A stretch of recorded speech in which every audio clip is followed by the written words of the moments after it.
Et tout a commencé quand mon père est mort. Avant qu'il ne meure, j'étais à Douala, chez la tante. On m'a appelé le matin pour me demander que le père veut à tout prix me voir. Je ne suis pas son premier fils. J'ai les grands frères, j'ai les grandes sœurs consanguines. Mais il a demandé que c'est moi qui veux voir. Alors je ne savais pas ce qui m'attendait. Je suis quitté et j'arrive au village.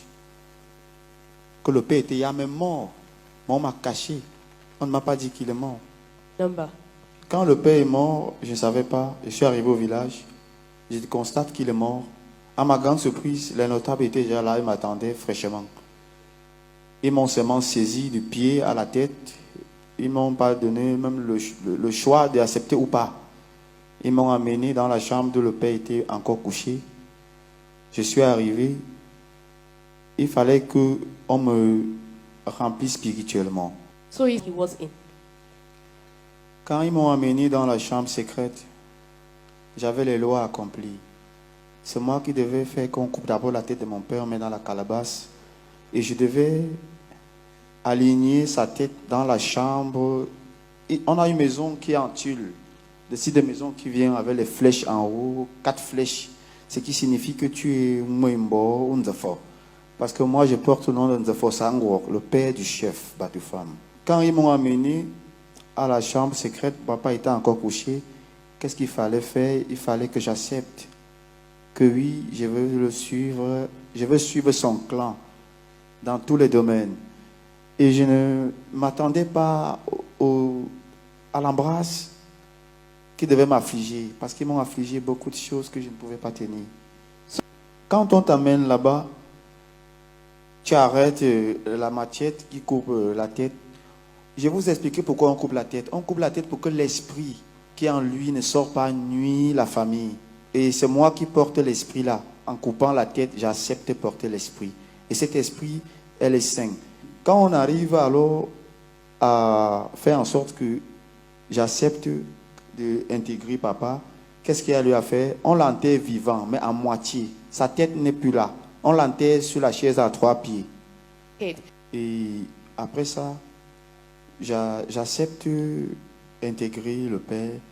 Maintenant, pour qu'on sorte avec moi et m'amener maintenant, il faut qu'on me donne tous les pouvoirs. Il y a un habit qu'on me donne d'abord. Je dois vous présenter cet habit, s'il vous plaît. Cet habit que vous voyez n'est pas n'importe quel style d'habit. Elle a tous les pouvoirs que vous ne pouvez pas imaginer. Dans cet habit, je peux être tout ce que je veux parce que le père me laisse un totem. Le premier, c'est le serpent. Un serpent bois qui a 9 mètres 80. Et le deuxième, c'est la souris. La souris qui me donne toutes les informations de ce que vous faites à la maison, même quand je ne suis pas là. Le troisième, maintenant, c'est un oiseau. Elle est bleue avec les becs rouges. Elle vient. Quand je vois cet oiseau, lui qui envoie cet oiseau pour venir me parler. Il y a maintenant le quatrième. Le quatrième, c'est un sondeur. C'est lui qui me permet de connaître qui va être ma victime le soir. Parce qu'elle sonde d'où je peux entrer. Et elle me donne le signe. Et elle est simple. C'est l'aigle. C'est un oiseau. On l'appelle l'aigle. Oui. Parce que tous les 5 os que tu prends, on t'apprend à manipuler ton corps à travers cet habit. Si tu n'entres pas dans cet habit, tu ne peux rien. Et cet habit me permet de sortir à une grande cérémonie. C'est moi qui reste devant, l'autre reste derrière. Et il y a maintenant le cinquième. Le cinquième qui est la panthère. Parce que la panthère, c'est mon dernier totem. Tu tues ma panthère, tu m'as tué. Oui, mais on peut se séparer de ça quand tu ne veux plus d'elle. Ils m'ont appris comment l'arrêter, mais ils m'ont aussi appris comment me séparer de ça. Je ne peux pas rester quelque part quand il est 21h. Parce qu'à 21h, il faut que je me masturbe, je le fais plaisir. Il faut automatiquement que je casse les œufs avec 9 grains de jujube tous les soirs. Et il faut maintenant payer le chanvre indien. Je brûle ça. C'est grâce à ça que je peux le porter. Je le mets sur moi pour qu'il ressente mon corps. Parce qu'en ressentant mon corps, il sait que je suis présent. Je ne l'ai pas quitté des yeux. Parmi tous les totems que j'ai, ce qui me rendait un peu riche, c'est le serpent. Parce que lui, je peux faire un vœu. Il m'exauce mon vœu. Quand j'ai besoin d'une somme. Mais sache une chose, que si il te donne l'argent, là, tu ne peux rien faire avec. Que d'aller boire, manger, etc. Parce que l'argent ne va pas te servir. Ils ont d'abord commencé à dire, je dois chercher ma mère, faire l'amour avec elle. J'ai dit non, je ne peux pas, c'est impossible. C'est ma mère, il n'y a pas une possibilité. On a dit, je veux faire l'amour avec ma grand-mère, j'ai refusé. Quand ils m'ont parlé de la chèvre, j'ai dit bêta, parce que je peux au moins fermer dedans et personne n'entend. Oui, je peux encore faire ça. Pas ma mère, c'est impossible, c'est la malchance. Et la chèvre, je dois vous expliquer. Parmi les chèvres, je n'attache pas ma chèvre. Même si elle part n'importe où, elle connaît la route de sa maison. Et elle ne pleure pas. Même quand je la fais l'amour, elle ne pleure pas. C'était mon devoir. Et j'étais surpris que le soir, on vient avec un chèque de 1 million, on me donne. On me demande d'utiliser à ma guise. Mais, aïe, j'ai payé la moto. On m'a dit que la moto, là, il ne doit pas prendre le carburant. J'ai dit, ça ne va pas prendre le carburant comment? Je n'ai jamais entendu que la moto prend le carburant. On m'a dit, il y a plusieurs possibilités. Je m'attendais à rouler la moto, j'étais joyeux, comme tous les enfants qui rêvent d'avoir quelque chose de bien et qui est nouveau.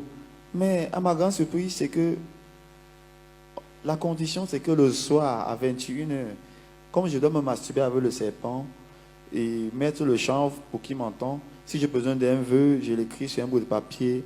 Je viens d'abord le faire sortir avec l'odeur du chanvre. Quand il sort, c'est qu'il veut que je mette le vœu. Quand je mets le vœu, je reviens qu'il m'a donné beaucoup d'argent. Bon, le problème, c'est qui m'a vraiment embarrassé. C'est que la nuit, je ne dors pas. Pendant que les gens sont en train de dormir chez eux, cet habit que vous voyez là, j'entre dedans. Quand il est minuit, il y a un signal. L'oiseau vient, il crie 2 fois sous le toit. Et l'oiseau, là, on appelle ça dans mon village le melac. Elle est noire et blanche. C'est ça qui me permet la nuit de sortir. Tous les auberges là, je visite ça. Je viens là-bas, je trouve, j'enlève un peu ton sang, je coupe tes ongles.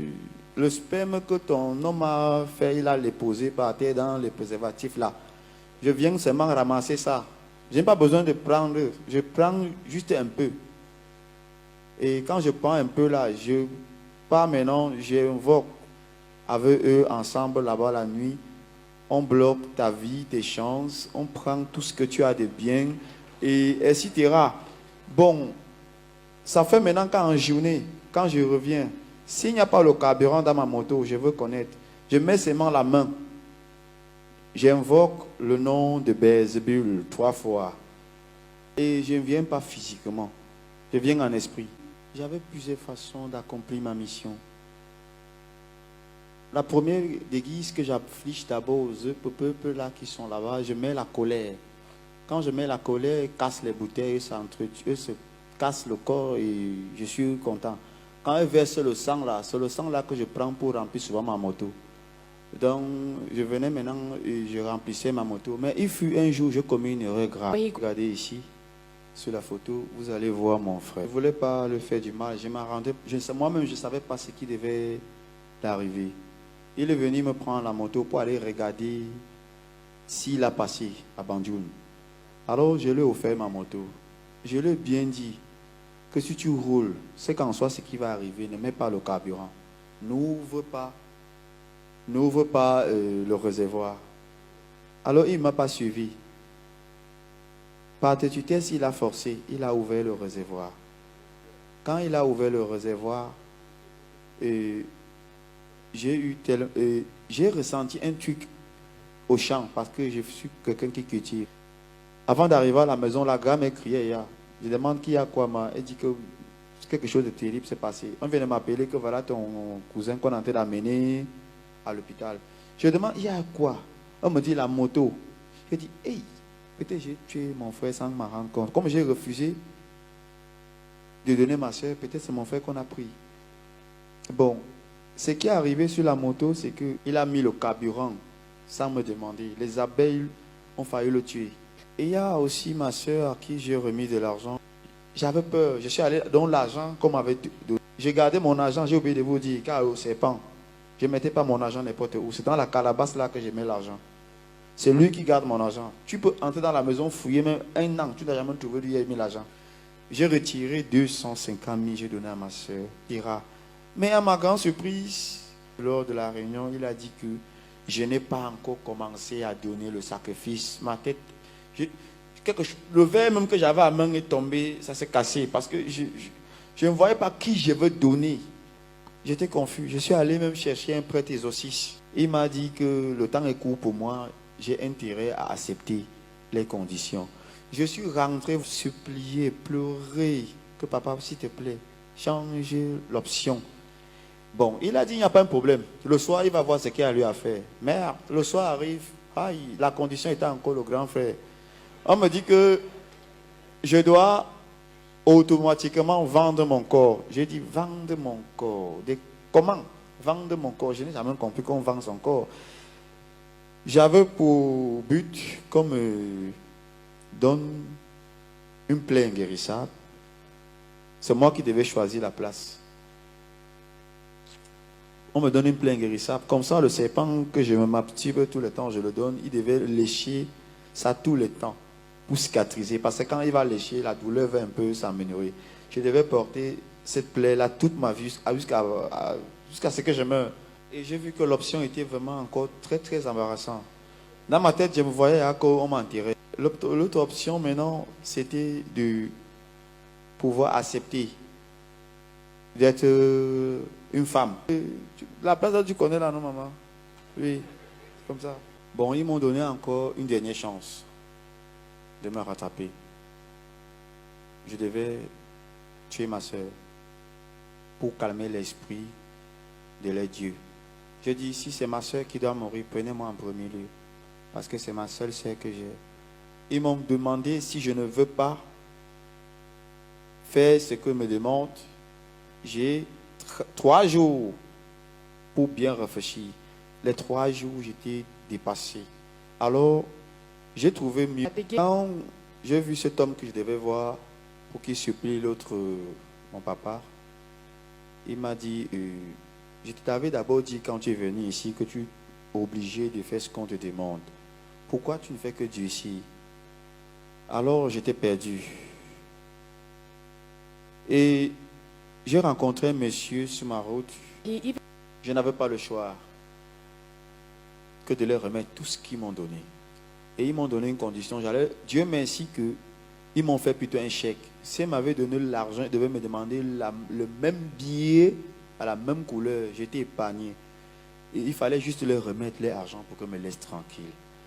J'ai remis tout ce que je possédais, même la chef que je faisais l'amour avec. Un matin, je me suis levé. J'ai fumé le chanvre bien. Ma tête chauffait. J'étais à 1000 à l'heure. Je pouvais couper avec la matière. C'est quoi ça? Je suis où? Quelle vie je mène? On me respecte. Quand on me voit, on se recule. On m'appelle à distance Mwembo. Sans connaître que le Mwembo là, c'est un esclave. Je me sentais mal à l'aise. Je me suis énervé. J'ai commencé par le serpent qui me rendait riche tous les jours. J'ai abattu ce serpent facilement. Je lui ai d'abord donné la drogue. Je lui ai rendu bien sourd. Quand il est devenu sourd maintenant, c'était facile pour moi de le tuer. Mais ce n'était pas vraiment facile parce qu'il a une grosse tête. Hein. C'est parce que je ne pouvais pas comme je parle seulement là. Matin, le grand matin, il m'a trouvé à la maison avec des notables. J'étais embarrassé. Quand je l'ai vu, ma tête s'est levée. J'ai senti qu'il y a un danger. Il m'a dit que je tuais quoi hier. Je dis, je n'ai rien tué. Il me dit, montre-nous le serpent. Comme je sors de la maison, là, je sors seulement. Je suis revenu qu'ils sont partis. Ils m'ont attendu fatigué. Je suis allé loin au champ me mettre à pleurer. Mais la chose, c'est que la nuit, wonderful, je n'ai pas dormi. Qu'est-ce qu'il fallait faire, homme de Dieu? J'étais obligé d'emballer les filons du chanvre, encore et encore et encore. Donc quand il est 21h, j'attends seulement ce qui va m'arriver, je fume. Quand il est 23h, je fume. Quand il est minuit, encore. J'attendais ce qui va m'arriver. Jusqu'au matin, je n'ai pas trouvé le sommeil. J'étais encore en vie, j'ai senti que je peux tuer tout le reste. Qu'est-ce qu'il fallait faire? Pour tuer la panthère, c'est simple. Comme je dors sous la peau de ça, je médite. Quand j'entre dans cet habit, je deviens ça. Et on ne me voit pas. Parce que si tu me vois, quelque chose va t'arriver. Si je soulève ma main gauche, je vais te lancer les fourmis. C'est un style de fourmi qui va te piquer. Le temps de te piquer là, je n'ai pas à moi. Il a ressenti que j'ai tué le serpent. Et je m'apprête maintenant à tuer l'oiseau qui sonde. J'ai d'abord tué la souris. Le même jour que j'ai tué le serpent, j'allais oublier. J'ai tué la souris. Parce que la souris, c'est un truc qui vient, il entre en moi, je marche avec lui. Quand je ne veux pas le laisser à la maison, je dis vrai, je ne fais pas des mauvais rêves. Cet habit que vous voyez, je l'ai jeté en mer.